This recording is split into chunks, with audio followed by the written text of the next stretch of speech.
Leer buenos libros es un asunto muy importante para la vida. Al leer se tienen enormes momentos de placer, momentos de fruición que se comparan con pocas cosas. Sin embargo, no es solo por eso que deberíamos leer y leer buenos libros. Los buenos libros, además de dejarnos ratos agradables, además de hacernos pasar en momentos de compañía con personajes que después se convierten hasta en entrañables, tenemos la enorme fortuna cuando leemos de dialogar con las mentes más brillantes que ha tenido la humanidad.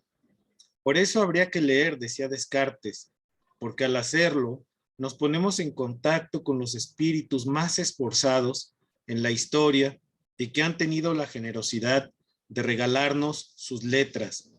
Hay que leer poesía, hay que leer narrativa, hay que leer épica, hay que leer incluso textos religiosos, porque en ellos hay una fuente de saber en torno a mitos, en torno a tradiciones, en torno incluso a lenguas antiguas que no se pueden encontrar en ninguna otra parte.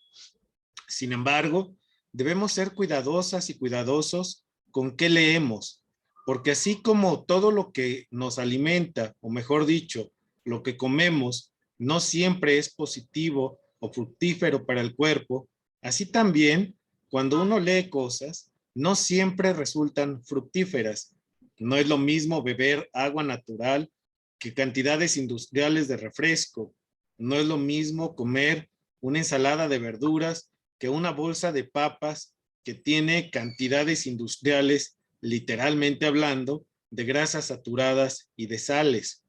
Desde esta perspectiva, elegir bien a los libros resulta fundamental. No es lo mismo, haciendo la misma comparación o recurriendo a la misma comparación, no es lo mismo leer a un Charles Dickens, no es lo mismo leer a un Voltaire, no es lo mismo leer a cualquiera de las grandes mentes que hemos tenido en Occidente, que leer los panfletos que circulan y pululan en las librerías de los centros comerciales o tiendas de estas que tienen incluidos restaurantes, en las cuales se expenden lo mismo libros que son escritos o que fueron escritos por las mejores mentes junto a basura que lo único que hace es obsequiarnos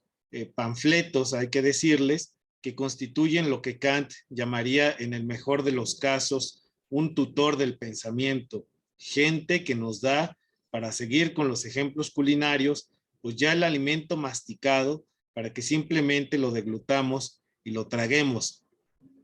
Walter Benjamin, uno de las grandes mentes del siglo XX, nos decía que el narrador tiene una tarea insustituible en nuestras sociedades. El narrador, quien escribe auténticamente, es quien es capaz de transmitirnos la experiencia, pero la experiencia entendida en el sentido más amplio, aquello que es digno de ser vivido, de ser pensado y de ser rememorado a partir de la memoria y la palabra escrita.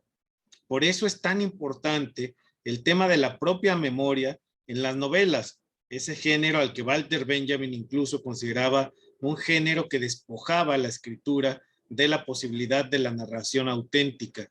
Sin embargo, sin caer en esta visión extrema de Benjamin, habría que decir que las grandes novelas son justamente aquellas que permiten darnos narraciones que nos enriquecen, no solamente porque, insisto, nos hacen pasar gratos momentos, sino sobre todo porque ese enriquecimiento nos da mayores elementos para una mayor experiencia de vida, para una mayor experiencia de memoria.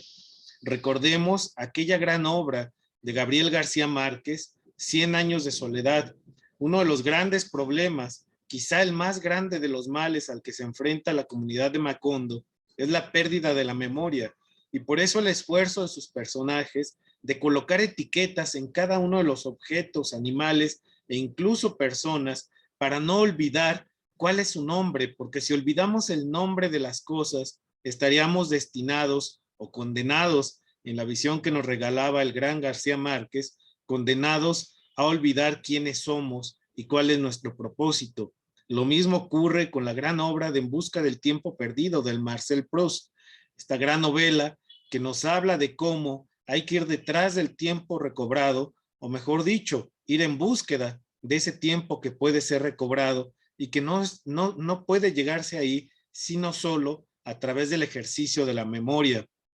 Por esto, los griegos consideraban a Mnemósine una de las diosas primordiales, una de las principales deidades, porque es la que permite no solamente saber quiénes somos, sino también tener a salvaguarda la memoria de los pueblos, la memoria, insisto, pensada y vivida, pero también la memoria imaginada, porque en la experiencia se incluye no solamente lo que hemos hecho, sino también aquello que podríamos hacer, todo aquello que podemos imaginar, a lo que podemos llegar y que podemos impulsar si somos capaces de elevar el espíritu a sus máximas alturas. El lenguaje llevado a sus máximas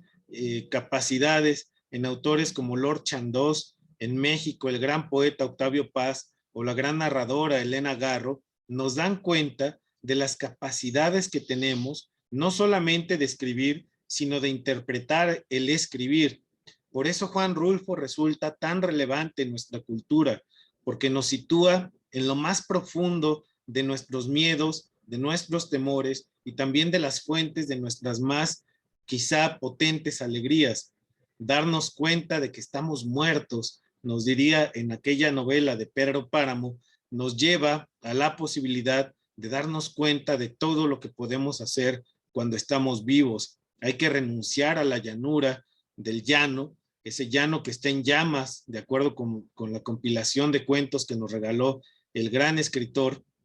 y que nos conminan a pensarnos y a pensar nuestro mundo circundante. México, lleno de grandes escritoras, de grandes escritores, de grandes poetas, mujeres y hombres que han llevado al lenguaje a sus máximas cimas en la lengua castellana, no merece el nivel que tenemos de lectura en nuestro país. Los datos que nos dio en estos días el INEGI resultan más que preocupantes. Nos dice en su boletín de prensa respecto del módulo de lectura que estamos en el nivel máximo promedio de libros leídos por persona en un año, pero la cifra es 3.9 libros en un año y es solamente una décima mayor a la que se había registrado también en su máximo histórico en su momento, en el año 2016, que eran 3.6 libros por persona.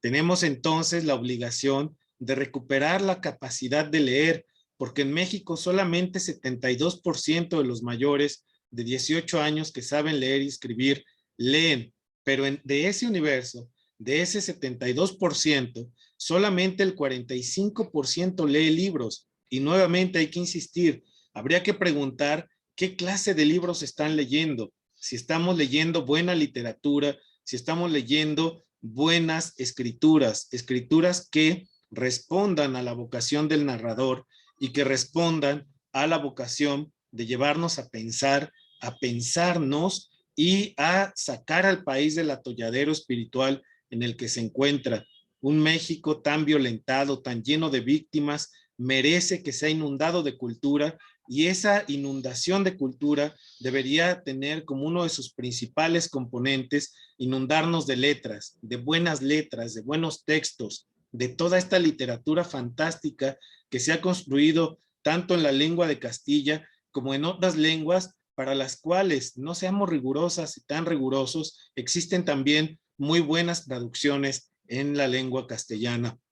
Necesitamos leer más. Un pueblo que quiere ser democrático, un pueblo que quiere dejar de ser masa y convertirse justamente en esto, como lo dice la doctora Adela Cortina, requiere de más reflexión, de más pensamiento crítico, de más capacidad de reflexionarse a sí mismo y a los problemas que tenemos enfrente para no caer en las trampas de las soluciones fáciles, en las trampas del discurso que todo lo simplifica y que todo lo reduce a oposiciones maniqueas. Eso no es el destino que merece el país y para eso, para salir de este atrapamiento, requerimos recurrir con urgencia a la buena lectura. Les agradezco escucharme, verme. Les pido por favor que se suscriban al canal y también pueden seguirme en mis cuentas en redes sociales, en Twitter, @SaúlArellano, y en internet en www.mexicosocial.org y en saularellano.com. Les agradezco mucho. Hasta la próxima.